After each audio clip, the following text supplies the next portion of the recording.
across Pakistan, millions of children have seen their education disrupted by poverty, by displacement, and by devastating floods. But one organisation is using something simple yet powerful to change that: play.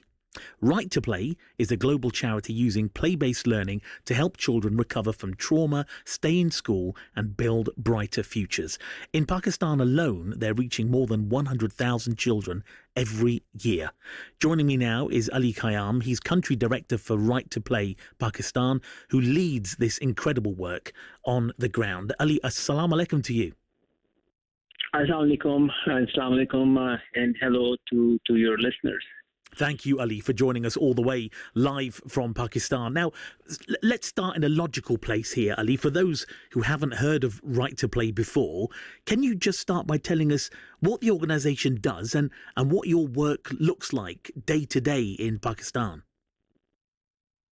So we're, what we call essentially an education which is very child-centered, and we work to educate, empower, and protect children using play and play-based learning as tools to promote, learning practices among children.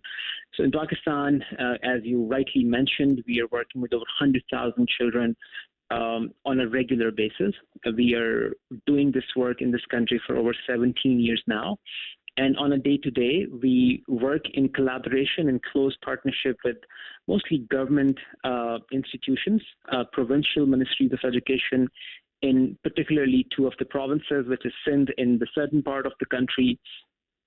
We have a large program in the northern parts of the country as well.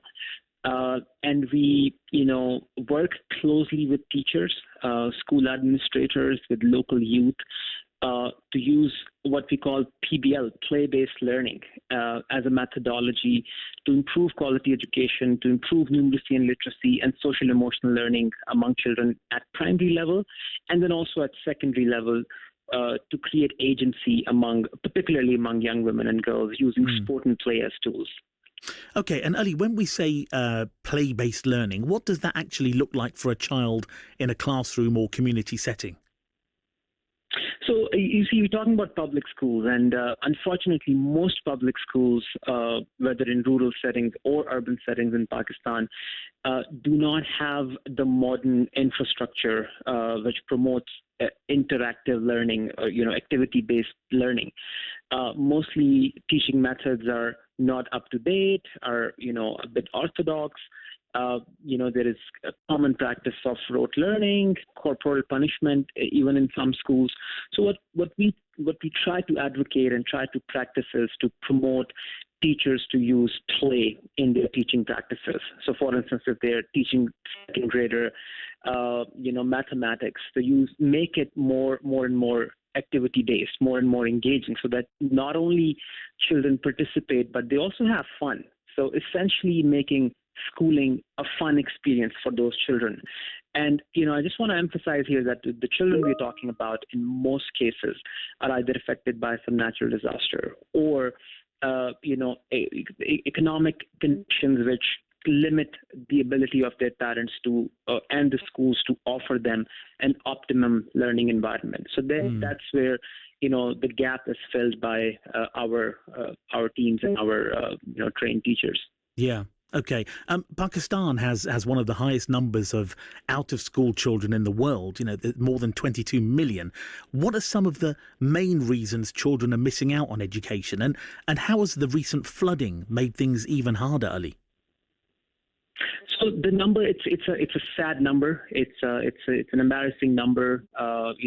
This is the number which has caused an education emergency. The Prime Minister of Pakistan last year announced an education emergency in the country, which means that all efforts, public and private, are required to address this crisis. And what floods does. So this number, which stood at 22 million, because of the recent floods and the floods which happened in 2022, this number has now been reported to increase to 25 million children. And that's massive. Like, those are the children who are school-going age, but who are not attending school for some reason or the other.